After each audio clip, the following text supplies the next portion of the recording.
il y a des souvenirs qui ne s'effacent pas. Moi, j'avais rendez-vous tous les mercredis après-midi avec un vieux camion blanc. À l'intérieur, un petit gars avec des lunettes et des baguettes. En ce moment, c'était sacré. C'était pas sorcier. Si toi, tu as grandi avec ça, alors cette vidéo est pour toi. Faisons un bond dans le passé, dans le fameux camion blanc de C'est pas sorcier.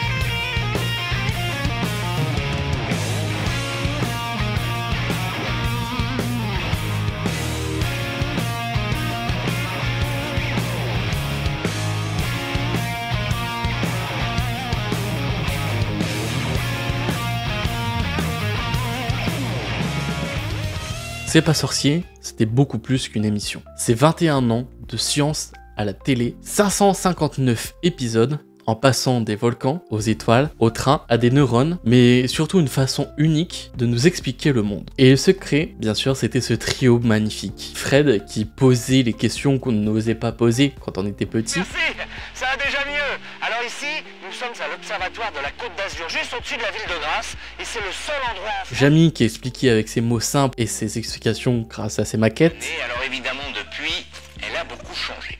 Plusieurs hypothèses sont avancées sur la formation de la Lune, mais selon la plus crédible, la Lune serait apparue suite à une collision entre la Terre et un autre corps céleste. Et Sabine qui apportait toujours une touche de curiosité en plus dans cette émission. Le nuage est suffisamment loin des villes pour ne pas être gêné par la pollution lumineuse. C'est donc dans cet endroit un décor somptueux qu'on a... Une vraie équipe, une vraie mission, rendre la science vivante. Pourquoi cela nous a vraiment touché autant? Peut-être parce que c'est la première fois que nous voyons des adultes parler de science, sans vraiment nous faire sentir bêtes. Peut-être parce que on apprenait, sans même s'en rendre compte, grâce aux maquettes et à la façon d'être ludique. C'est le pavillon, une sorte d'entonnoir à bruit, la feuille de chou, qui capte les vibrations. Et ensuite, c'est le conduit auditif qui les canalise jusqu'à une membrane, le tympan. Et cette membrane vibre comme la membrane de la boîte à gâteaux. Alors Fred, ça va tes oreilles? Ça va, moi j'ai les oreilles qui bourdonnent depuis le passage de l'avion. Je vais voir un ORL, tu sais, les spécialistes des oreilles, otorino-laryngologiste. Alors, y a personne? écoutez, on n'est pas sûr, ça va pas ça. Oh là là, Fred, tu vas te faire tirer les Il y avait cette façon de tout rendre clair, de tout nous dire, tu vois, c'est pas si compliqué. Et on croyait, parce que c'était eux. Perso, je n'oublierai jamais ces épisodes sur le sommeil, pourquoi on rêve, à quoi sert le sommeil paradoxal. Je devais avoir 10 ans, et j'étais déjà scotché lors de ces épisodes. 2 heures par jour, cinéma. Après, on lit, au moins on dort. Et attention, le temps de sommeil n'est pas le même pour tout le monde. Il y a les petits dormeurs, pour certains 3 heures au lit c'est suffisant. Et il y a les gros dormeurs qui peuvent rouler jusqu'à 12 heures d'affilée pour être en forme le lendemain matin. Enfin, parfois les réveils sont quand même un peu difficiles. Remarquez, on peut toujours faire une petite sieste après le déjeuner, c'est pas trop mal. Jamie, tu voudrais pas me faire la conversation? J'ai peur de m'endormir. Mais qu'est-ce que je te raconte? J'allais me coucher. Je dors moi la nuit.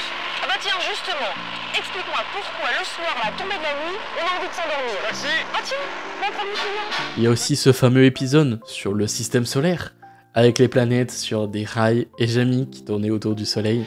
Remettons un petit peu d'ordre là-dedans. En partant du Soleil, il y a d'abord Mercure, Vénus, la Terre et Mars. 4 planètes rocheuses. Puis viennent les planètes gazeuses. Jupiter, la plus grosse planète du système solaire, Saturne, réputé pour ses anneaux, Uranus, et enfin, pour clore la liste des planètes, Neptune. Ces 2 dernières sont d'ailleurs tellement éloignées du Soleil qu'elles sont totalement glacées. Alors toutes ces planètes gravitent autour du Soleil dans le plan de l'écliptique, un plan qui est légèrement incliné par rapport à l'équateur du Soleil. Et elles ne tournent pas à la même vitesse. Plus elles sont éloignées du Soleil, plus il leur faut du temps pour boucler une révolution autour de leur étoile. C'est une histoire de Et gravité. puis, bien sûr, il y avait des épisodes beaucoup plus durs à comprendre, comme celui sur la guerre de 14-18. Ça te faisait réfléchir à l'humanité, même si c'était un sujet violent, c'était quand même ludique pour apprendre aux enfants.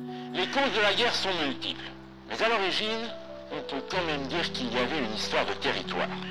L'Europe de 1914 n'a rien à voir avec l'Europe dans laquelle vous circulez aujourd'hui. À cette époque, la France a perdu l'Alsace-Lorraine, conquise par l'Allemagne. Cela dit, en 1914, il ne viendrait pas du tout à l'idée de la... Et en fait, on grandissait avec eux. On apprenait, on s'émerveillait, et on ne voulait jamais que cela s'arrête.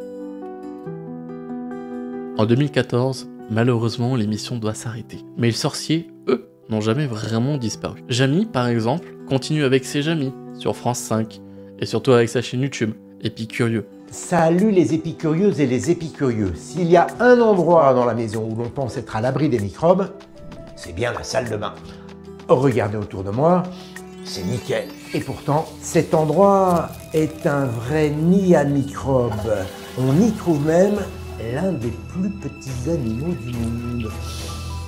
Il est là. Où il reprend un petit peu les mêmes bases que C'est pas sorcier, mais avec une autre équipe, avec une autre approche, et surtout disponible sur les réseaux sociaux, donc partout, certes avec un budget beaucoup moins élevé, mais tout autant de passion pour les sujets qu'il traite sur sa chaîne YouTube, pour toutes les générations, du plus petit comme au plus grand.